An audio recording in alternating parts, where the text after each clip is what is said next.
ഹബക്കുക്ക് അധ്യായം 1. പ്രവാചകന്റെ ആവലാതി. ഹബക്കുക്ക് പ്രവാചകന് ദർശനത്തിൽ ലഭിച്ച ദൈവത്തിന്റെ അരുളപ്പാട്. കർത്താവേ, എത്ര നാൾ ഞാൻ സഹായത്തിനായി വിളിച്ചപേക്ഷിക്കുകയും അങ്ങ് അത് കേൾക്കാതിരിക്കുകയും ചെയ്യും? എത്ര നാൾ അക്രമം എന്നു പറഞ്ഞ് ഞാൻ വിലപിക്കുകയും അങ്ങ് എന്നെ രക്ഷിക്കാതിരിക്കുകയും ചെയ്യും? തിന്മകളും ദുരിതങ്ങളും കാണാൻ എനിക്ക് അങ്ങ് എന്തുകൊണ്ട് ഇടവരുത്തുന്നു? നാശവും അക്രമവും ഇതാ എൻ്റെ കൺമുൻപിൽ. കലഹവും മത്സരവും തല ഉയർത്തുന്നു. നിയമം നിർവീര്യമാക്കപ്പെടുന്നു, നീതി നിർവഹിക്കപ്പെടുന്നില്ല. ദുഷ്ടൻ നീതിമാനെ വളയുന്നു, നീതി വികലമാക്കപ്പെടുന്നു. ദൈവത്തിൻ്റെ മറുപടി. ജനതകളുടെ ഇടയിലേക്ക് നോക്കി വിസ്മയഭരിതരാകുവിൻ. പറഞ്ഞാൽ വിശ്വസിക്കാനാവാത്ത ഒരു പ്രവൃത്തി നിങ്ങളുടെ നാളുകളിൽ ഞാൻ ചെയ്യാൻ പോകുന്നു. ഇതാ, ഞാൻ തിക്തവും വേഗമേറിയതുമായ കൽദായ ജനതയെ ഇളക്കിവിടുന്നു. തങ്ങളുടേതല്ലാത്ത വസതികൾ സ്വന്തമാക്കാൻ അവർ ഭൂതലമാകെ മുന്നേറുന്നു. ഭയവും ഭീകരതയും വിതയ്ക്കുന്നവരാണ് അവർ. നീതിയും ന്യായവും അവർ തീരുമാനിക്കുന്നത് തന്നെ. അവരുടെ കുതിരകൾക്ക് പുള്ളിപ്പുലികളേക്കാൾ വേഗതയുണ്ട്. അവയ്ക്ക് ഇര തേടുന്ന ചെന്നായേക്കാൾ ഭീകരതയുണ്ട്. അവരുടെ കുതിരപ്പടയാളികൾ ഗർവോടെ മുന്നേറുന്നു. അവരുടെ കുതിരപ്പടയാളികൾ വിദൂരത്ത് നിന്ന് വരുന്നു. ഇരയെ വിഴുങ്ങാൻ വെമ്പൽ കൊള്ളുന്ന കഴുകനെ പോലെ അവർ പറന്നടുക്കുന്നു. അവർ അക്രമവുമായി വരുന്നു. അവർക്ക് മുൻപേ അവരെക്കുറിച്ചുള്ള ഭീതി നീങ്ങുന്നു. അവരുടെ തടവുകാർ മണൽത്തരി പോലെ അസംഖ്യമാണ്. അവർ രാജാക്കന്മാരെ പരിഹസിക്കുന്നു, പ്രഭുക്കന്മാരെ അവഹേളിക്കുന്നു. കോട്ടകളെ അവർ നിസ്സാരമായി തള്ളുന്നു. മൺതിട്ട ഉയർത്തി അവർ അത് പിടിച്ചെടുക്കുന്നു. കാറ്റുപോലെ അവർ വീശിക്കടന്നു പോകുന്നു. സ്വന്തം ശക്തിയെ ദൈവമായി കരുതിയിരുന്നവർ പരിഭ്രാന്തരാകുന്നു. ആവലാതി.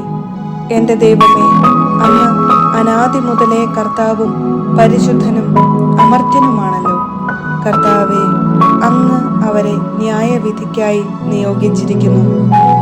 അഭയശിലയായവനെ, അങ്ങ് അവരെ ശിക്ഷയ്ക്കായി നീക്കിവച്ചിരിക്കുന്നു. അങ്ങയുടെ കണ്ണുകൾ തിന്മ ദർശിക്കാൻ അനുവദിക്കാത്ത വിധം പരിശുദ്ധമാണല്ലോ. അകൃത്യം നോക്കി നിൽക്കാൻ അങ്ങേക്ക് കഴിയുകയില്ല. അവിശ്വസ്തരായ മനുഷ്യരെ അങ്ങ് കടാക്ഷിക്കുന്നതും ദുഷ്ടൻ തന്നെക്കാൾ നീതിമാനായ മനുഷ്യനെ വിഴുങ്ങുന്നതും കണ്ടിട്ട് അങ്ങ് മൗനം ദീക്ഷിക്കുന്നതും എന്തുകൊണ്ട്? അങ്ങ് മനുഷ്യരെ കടലിലെ മത്സ്യങ്ങളെ പോലെ, നാഥനില്ലാത്ത ഇഴജന്തുക്കളെ പോലെ ആക്കുന്നതെന്തുകൊണ്ട്?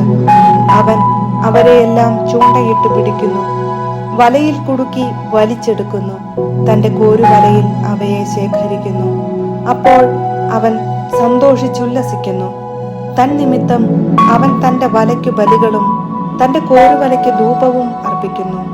അവ മൂലമാണല്ലോ അവൻ സമൃദ്ധിയിൽ കഴിയുന്നതും സമ്പന്നമായി ആഹാരം കഴിക്കുന്നതും. ജനതകളെ നിരന്തരം നിർദ്ദയമായി വധിച്ചുകൊണ്ട് അവൻ വല കുടഞ്ഞ് ശൂന്യമാക്കിക്കൊണ്ടിരിക്കുമോ? ഹബക്കുക്ക് അധ്യായം 2. മറുപടി. ഞാൻ എൻ്റെ കാവൽ ഗോപുരത്തിൽ നിലയുറപ്പിക്കും. അവിടുന്ന് എന്നോട് എന്തു പറയുമെന്നും എൻ്റെ ആവലാതിയെക്കുറിച്ച് അവിടുന്ന് എന്തു മറുപടി നൽകുമെന്നും അറിയാൻ ഞാൻ കാത്തിരിക്കുന്നു. കർത്താവ് എനിക്ക് ഉത്തരമരുളി. ദർശനം രേഖപ്പെടുത്തുക. ഓടുന്നവന് പോലും വായിക്കത്തക്ക വിധം ഫലകത്തിൽ വ്യക്തമായി എഴുതുക. ദർശനം അതിന്റെ സമയം പാർത്തിരിക്കുകയാണ്. ആ സമയം അടുത്തുകൊണ്ടിരിക്കുന്നു. അതിന് മാറ്റമുണ്ടാവുകയില്ല. അത് വൈകുന്നെങ്കിൽ അതിനായി കാത്തിരിക്കുക. അത് തീർച്ചയായും വരും. അത് താമസിക്കുകയില്ല. ഹൃദയ പരമാർത്ഥതയില്ലാത്തവൻ പരാജയപ്പെടും. എന്തെന്നാൽ നീതിമാൻ തന്റെ വിശ്വസ്തത മൂലം ജീവിക്കും. ദുഷ്കർമ്മികൾക്ക് ശാപം. വീഞ്ഞ് വഞ്ചന നിറഞ്ഞതാണ്. ഗർവിഷ്ഠൻ നിലനിൽക്കുകയില്ല. അവന്റെ അത്യാഗ്രഹം പാതാളം പോലെ വിസ്താരമുള്ളതാണ്. മൃത്യുവിനെ പോലെ അവന് ഒരിക്കലും മതി വരികയില്ല. ജനതകളെയെല്ലാം അവൻ തനിക്കായി ശേഖരിക്കുന്നു. ജനപദങ്ങളെ തന്റേതെന്ന പോലെ അവൻ പെറുക്കിക്കൂട്ടുന്നു. ഇവർ നിന്ദയോടും പരിഹാസത്തോടും കൂടെ അവനെതിരെ തിരിഞ്ഞു പറയും. സ്വന്തമല്ലാത്തവ കുന്നുകൂട്ടുന്നവന് എത്ര നാളത്തേക്കാണത്? പണയവസ്തുക്കൾ വാരിക്കൂട്ടുന്നവന് ഹാ കഷ്ടം. നിന്റെ കടക്കാർ പാഞ്ഞടുക്കുകയും നിന്നെ ഭയാധീനനാക്കുന്നവർ ഉണരുകയും ചെയ്യുകയില്ലേ? അപ്പോൾ നീ അവർക്ക് കൊള്ളവസ്തുവായി തീരും. നീ അനേക ജനതകളെ കൊള്ളയടിച്ചതിനാൽ നീ രക്തം ചൊരിയുകയും ഭൂമിയോടും നഗരങ്ങളോടും അതിലെ നിവാസികളോടും നീ അക്രമം കാണിച്ചതിനാൽ ജനപദങ്ങളിൽ അവശേഷിക്കുന്നവർ നിന്നെ കൊള്ളയടിക്കുകയും ചെയ്യും. അനർത്ഥങ്ങൾ എത്തിപ്പിടിക്കാതിരിക്കാൻ ഉന്നതത്തിൽ കൂടുകൂട്ടേണ്ടതിന് തന്റെ കുടുംബത്തിനു വേണ്ടി അന്യായമായി ധനം നേടുന്നവന് ഹാ കഷ്ടം. പല ജനതകളെയും നശിപ്പിച്ച് നീ നിന്റെ ഭവനത്തിന് അപമാനം വരുത്തി വച്ചു. നിന്റെ ജീവൻ നഷ്ടപ്പെടുത്തി.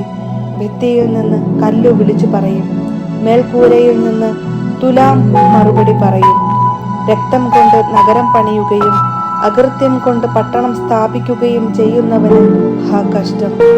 അഗ്നിക്ക് ഇരയാകാൻ വേണ്ടി മാത്രം ജനങ്ങൾ അധ്വാനിക്കുന്നതും വ്യർത്ഥതയ്ക്കു വേണ്ടി ജനതകൾ ബന്ധപ്പെടുന്നതും സൈന്യങ്ങളുടെ കർത്താവിന്റെ ഹിതമനുസരിച്ചാണല്ലോ. ജലം സമുദ്രത്തെ മൂടുന്നതുപോലെ കർത്താവിന്റെ മഹത്വത്തെക്കുറിച്ചുള്ള അറിവ് കൊണ്ട് ഭൂമി നിറയും. അയൽക്കാരുടെ നഗ്നത കാണാൻ വേണ്ടി അവരെ ക്രോധത്തിന്റെ പാനപാത്രം കുടിപ്പിച്ച് ഉന്മത്തരാക്കുന്നവർക്ക് ഹാ കഷ്ടം. മഹത്വത്തിന് പകരം വെറുപ്പ് കൊണ്ട് നിനക്ക് ചെടിപ്പുണ്ടാകും.